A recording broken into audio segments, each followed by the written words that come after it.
Alright, and here we go. Alrighty, this is David and Mason commenting on the secret finals The of secret the final. beginner Starcraft tournament. Very exciting stuff.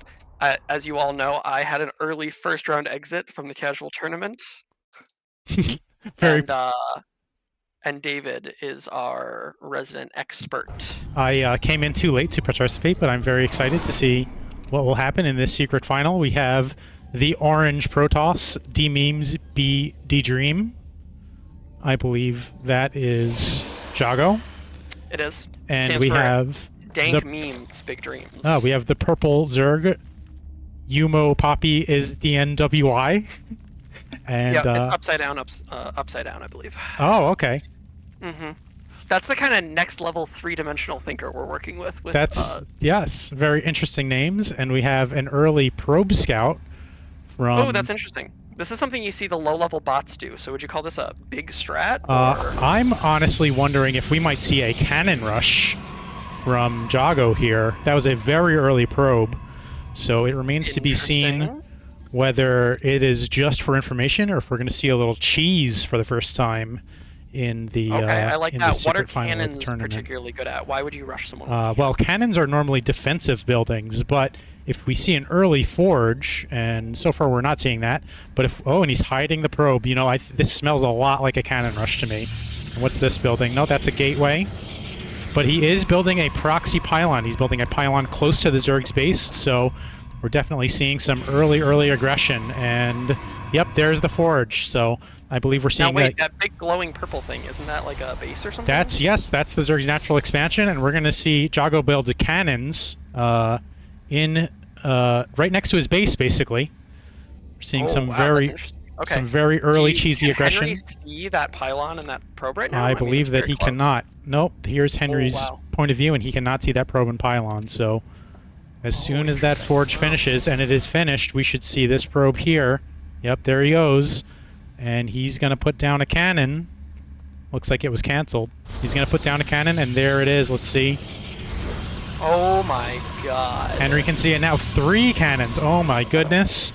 And we'll see how well Henry can handle this early aggression from Jago. And he knew where Henry was going to be expanding. Yes. Do you think that Jago's using an unfair advantage of seeing Henry's games and seeing how he plays? No, actually, there's pretty much only one place you can expand. It's called the natural expansion. It is the natural place to expand. And all of the maps tell you where your opponent will spawn on these 1v1 maps. So okay, now we have to see the response. Loss for Henry.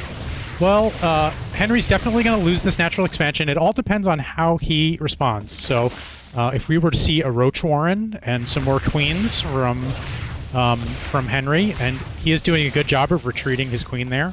If we're to see a Roach Warren and some queens, and it looks like we do see the Roach Warren, so he's keeping his head. He's going to lose this base, but he can build a few roaches in his main base. He can maybe sneak a drone out to this third base here. And he can put down another base and kill those cannons off with some roaches and take that base back.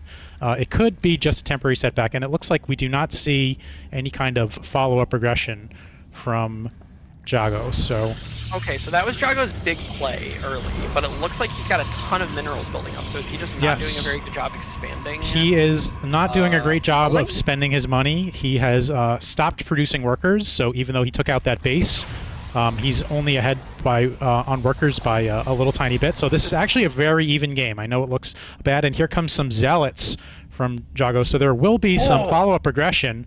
The classic free-zealot rush. Yes, however, Henry... the signature move of the whole tournament, to be honest. Henry already with the Roach Warren, he can easily build some roaches and defend this. It looks like he's also got a spine crawler, 2 spine crawlers, 3 spine crawlers. My goodness, 3 spine crawlers in his main base. So these 3 zealots are not going to cut it. And it looks like Jago investing a lot into this this cannon rush. He's opting not to try and build cannons on the high ground, which would be very risky for his probe. He's just building a lot more cannons on the low ground. And all that means realistically for Henry is that he has to make more roaches before he can go and bust out of the base. So I still think as long as he keeps his cool, he'll be fine. Here come the zealots. They're going to get chased away by this giant horde of Zerglings. Jago is trying to lead them into the cannons and take a few cannon shots. Not taking the bait. Yep. Henry doing a good job keeping things cool. And I've been very... I've been very impressed with these players of how they keep their cool in bad situations. And wow, Jago is just going absolutely crazy with these. What? Now, 1, 2, 3, 4, 5, is 6, this just 7 way cannons. Too much from Jago? Is this a failing sort of endeavor? Is this like never gonna work? Well, how many cannons should he build? So at this point, Henry is well and truly stuck on one base, right? So Henry's going to need to make a lot of roaches to leave. Jago is he has expanded. It looks like he's still not making any. Okay, he's making some probes out of his main base. So ideally, what you would want to see is just a couple of cannons, maybe 1 or 2, to deny the base, and then you go and you take your own base and you say, okay, Zerg, you have to make a bunch of military units that you really don't want to make in order to go out and take your base. But Jago's just going buck wild with all of these cannons on the low ground, and honestly, it is kind of a waste of money, in my opinion. All Henry needs to do is build up a good force of roaches. Unless Jago also expands and continues to build himself up, right? Exactly. This is just a check. Like, Henry's going to get over this eventually, right? Yes, exactly. When Henry builds enough roaches, he will be gone. So we see 2 Stargates now coming out in the natural expansion. So Jago is all in on this cannon aggression. He's going to try and build some Void Rays or some Phoenixes at these 2 Stargates, and he's just trying to end the game right now. Now, what's stopping Jago from building a base right there at that natural expansion point? And then he could. Going full forward offensive. He could, but this is already kind of full forward offensive. He doesn't need to be mining the resources in order, to get on the offensive. We see some spine crawlers moving down to the low ground, trying to take out the cannons, but the roaches not there for support, so that spine crawler is going to get taken out by the giant cannon force. Looks like Henry may be losing his cool a little bit, stopping building workers. He is not fully saturated, as you can see, 14 out of 16 on this base, so he could use a few more workers there. Yeah, it seemed like Henry was very, very good in his previous match against Scott for the Forest Lunic for the finals. Just doxing my friend casually, no big deal. So this game obviously is super stifled. Is Henry just going to absolutely lose it? What are the odds he just sacks the whole match here and just says, wow, Jago's next leveled me, I cannot come back from this. So the thing about mental power. The thing about cannon rushing is it's kind of a cheesy strategy, right? It only really works if the other player doesn't know that you're doing it. If the other player knows that you're cannon rushing, they can attack your probe with their drones, and it looks like we're going to see another confrontation. Henry having a little trouble getting all of his roaches down the ramp. If he just got all the roaches onto the low ground and attacked those cannons, he would be fine, but having a little trouble controlling his army there. And 2 queens... That worm is in the way? That crawler or whatever? Yeah, the spine crawler was in the way a little bit. 2 queens should be enough to take out this Void Ray. Let's see if we see some transfuses from Henry. Looks like Jago's just going to withdraw that Void Ray, knowing that is not really a match for 2 queens, and he's just going to try and build up some Void Rays right outside it. And it looks like he actually is taking your advice and just putting a full-on base right in Henry's natural expansion. That's his 4th base, right? That would be his 4th base. Look like his 4th base he's building, but only 2 constructed so far. Yeah, and then it looks like Henry's trying to build one way out in the middle of nowhere. Yeah, Henry taking kind of a secret base off in the corner. That's what I was saying. Love the secret base. That's definitely an option. So Henry does have a whole bunch of queens and a spore crawler. It looks like Jago's going to try and take out his spawning pool so he can't make any more Zerglings. Not that he really wants to make Zerglings. And we see Henry going down to the low ground and taking out the pylons, just harder firing pylons. And that's going to take out like 4 cannons. But Henry's big issue here is that these roaches cannot deal with the Void Rays. He needs his queens. And there are the queens attacking the... And now these queens should absolutely fight these Void Rays. Running away is a mistake here. He needs to fight and transfuse his queens to heal them. Let's see if we see a transfuse. No, he misses the transfuse. That is a healing ability that the queens have.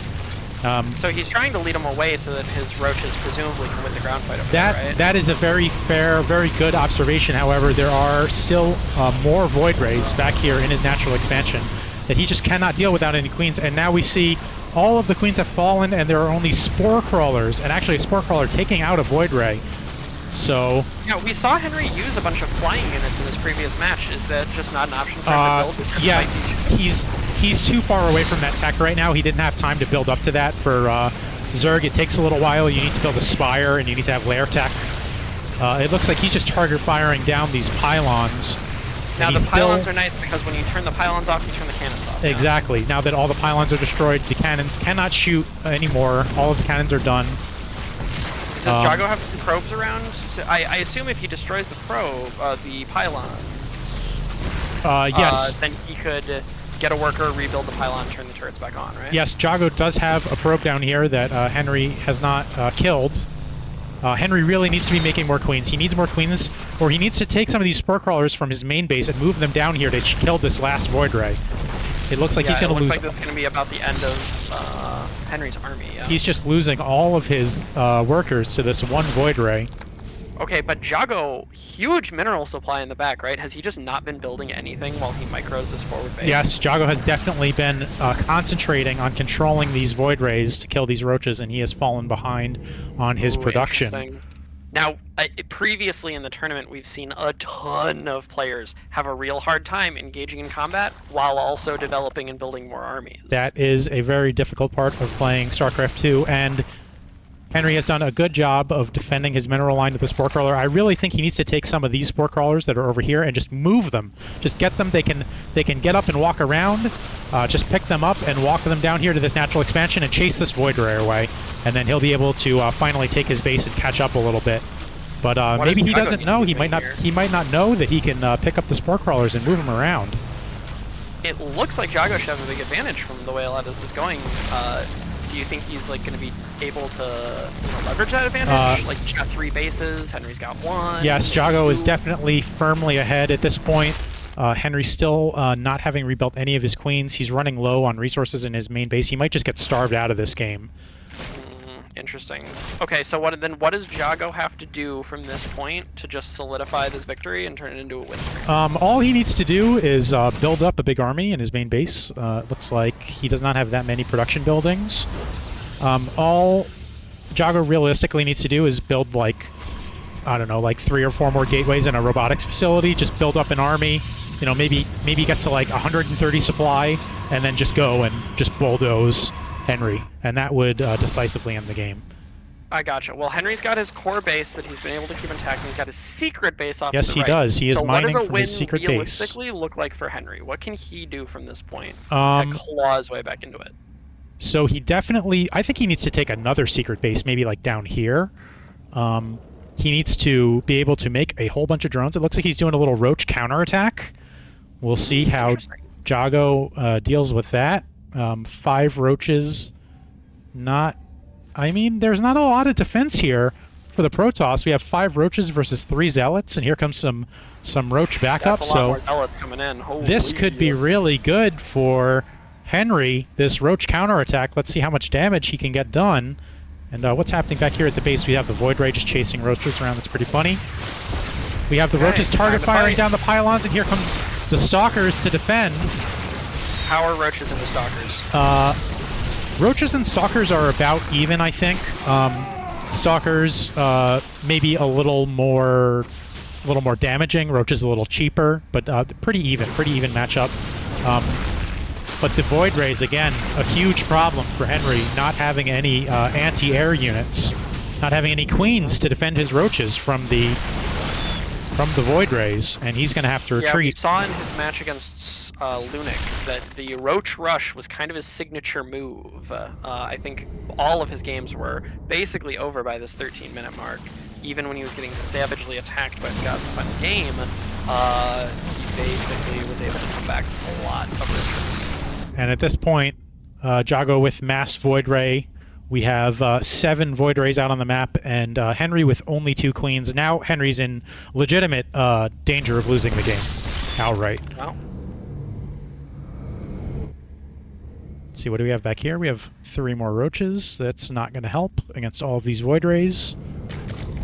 Yeah, unfortunately, sometimes with these, you get to this end game, and yes, yeah, that's a lot of lasers going. Here's all of the Void Rays fully charged. Target firing down the hatchery. And that's it, GG game 1. Wow. Game 1 is over. I can't wait to see how the players adapt and respond for game 2. Wow. All right, let's get ready for game 2.